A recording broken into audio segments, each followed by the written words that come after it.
안녕하세요. 호기심 약사입니다. 화기식품에 대한 이야기를 이어나가 볼게요. 화기식품을 꾸준히 먹고도 별 문제가 없는 분들이 있는 반면 다른 사람들보다 식단에 신경을 쓰는데도 불구하고 화기식품을 먹으면 상열감으로 힘드신 분들이 있어요. 그만큼 개인마다 화기를 처리할 수 있는 용량이 모두 다릅니다. 양인이 화기식품을 먹었을 때와 음인이 화기식품을 먹었을 때에는 완전히 다를 수 있는데요. 양인은 화기를 처리할 수 있는 용량이 음인에 비해 훨씬 적습니다. 예를 들어 양인이 화기를 담을 수 있는 그릇이 1리터라면 음인이 화기를 담을 수 있는 그릇은 10리터라고 가정을 해볼게요. 이는 개인차가 있어서 수치로 나타날 수는 없지만 설명하기 편하게 가정했을 뿐입니다. 양인은 화기식품을 먹게 되면 그릇이 작아서 화기가 쉽게 넘칩니다.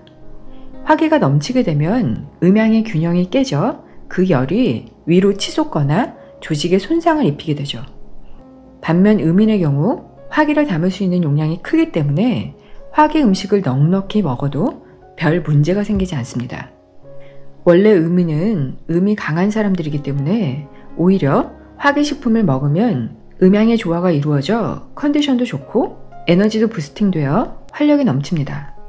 하지만 아무리 음인이라도 화기 음식을 자주 가까이 하면 그 열이 차곡차곡 쌓여 넘치게 되기도 하죠. 그래도 체질적으로 음이 넉넉하기 때문에 어느 정도 조화를 이룰 수 있어서 큰 병으로 이어지지는 않습니다. 물론 못 먹고 못 살았던 때에는 이와 반대의 상황이 벌어졌겠지만 지금은 잘 먹고 잘 사는 시대라 음이 넘치기는 힘든 시대죠.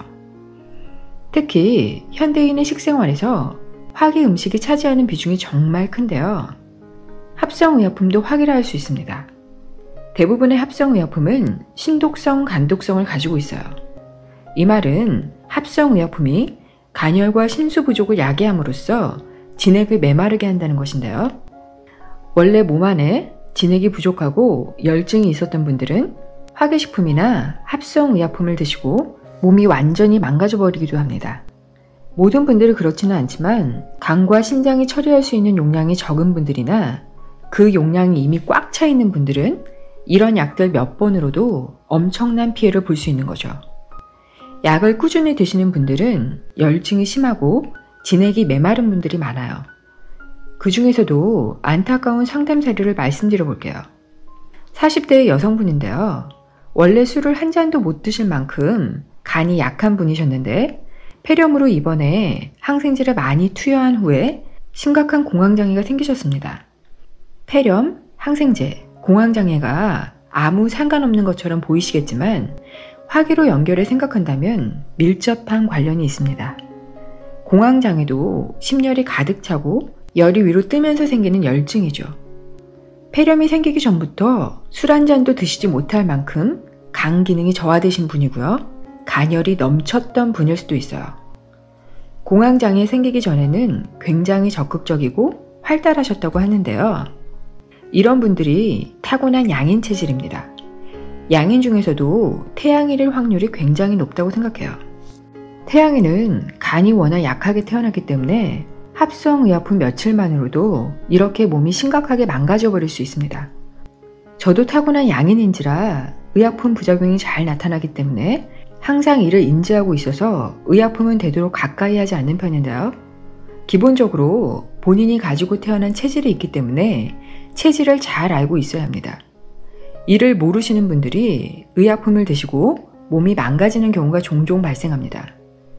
몸이 심각하게 망가져버린 경우에는 이를 회복하는 것조차 쉽지 않기 때문에 이런 분들은 알아서 조심을 하셔야 해요. 저 또한 어렸을 때부터 변비도 심하고 소화도 잘 안 되고 몸이 차서 한의원에 가면 녹용이나 인삼 같은 보약을 주셔서 많이 먹고 자랐는데요. 항상 먹고 나면 열이 위로 치솟아 몸이 바늘로 찌르듯 따끔거리고 두통이 생기며 여드름이 폭발했었죠. 지금 생각해보면 심한 혈압, 근육통, 입안이 메마르고 열이 위로 떠서 두통이 잘 생겼는데 체질을 잘못 판단해 몸이 고생을 많이 했습니다. 또 다른 케이스를 말씀드려 볼게요.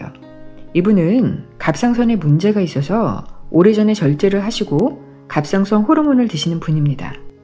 신지로이드를 드신 후 류마티스와 관련된 수치들이 높아졌고요.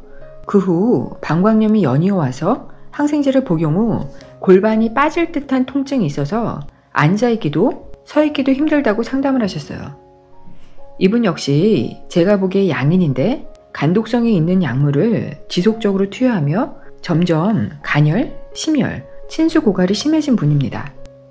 갑상선에 문제가 있었고 방광염이 연달아 생기고 염증 수치가 높아졌다는 것은 골반통이 있기 전에도 열증이 심했다는 건데요. 안 그래도 열이 넘치기 쉬운 양인이 합성의약품을 지속적으로 드시면서 간열이 더 심해지고 신수가 메말라 버린 거죠. 이 때문에 심각한 골반통이 생긴 케이스입니다. 의사분들은 열증에 대한 개념이 전혀 없기 때문에 무슨 말도 안 되는 소리냐 하실 수 있지만 이런 케이스는 너무나 많습니다. 어떤 분들에게는 의약품이 도움이 되기도 하지만 어떤 분들에게는 독이 되기도 합니다. 최근에는 유방암 환자가 많아서 타목시펜을 드시는 분들도 많은데요. 이분들 대부분이 불면증과 구갈에 많이 시달려요. 타목시펜 자체가 극심한 메마름증을 일으켜서 위장장애나 어지럼증이 생기기도 하고 심한 근육통이 오기도 하며 심각한 자율신경 실조증이 오신 분들도 있습니다. 간독성, 신독성이 모두 심한 약이라 수치는 정상일지라도 메마름증이 심해지며 부작용은 점점 커집니다. 워낙 심각한 부작용이 많기 때문에 환자분들이 호소하는 증상들이 상당한데요. 암의 원인이 호르몬 때문만은 아닌 만큼 타목시펜으로 예방되는 경우는 적다 생각해요. 그래도 타목시펜을 꼭 드셔야 한다면 극강의 메마름증으로 더 큰 질환이 오기 전에 부작용을 낮출 수 있는 방안이 꼭 필요합니다. 이 외에도 고혈압 약, 소염 진통제, 스테로이드, 고지혈증 약 등 다른 약들도 마찬가지입니다. 특히 많이들 복용하시고 안 드시면 큰일 나는 줄 알고 있는 고지혈증 약은 간열을 유발하기 때문에 할 이야기가 너무 많은데요. 다음에 고지혈증 약에 대한 이야기도 따로 들려드릴게요. 개인마다 부작용을 일으키는 역치는 모두 다릅니다.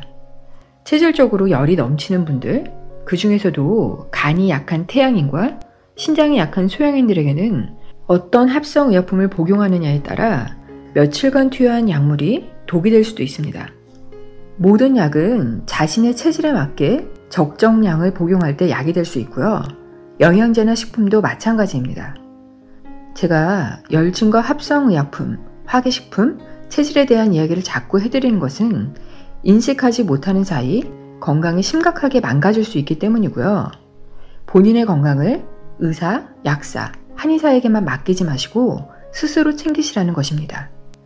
다음에는 의약품이 아닌 식품을 먹고 문제가 됐었던 케이스들을 말씀드릴게요.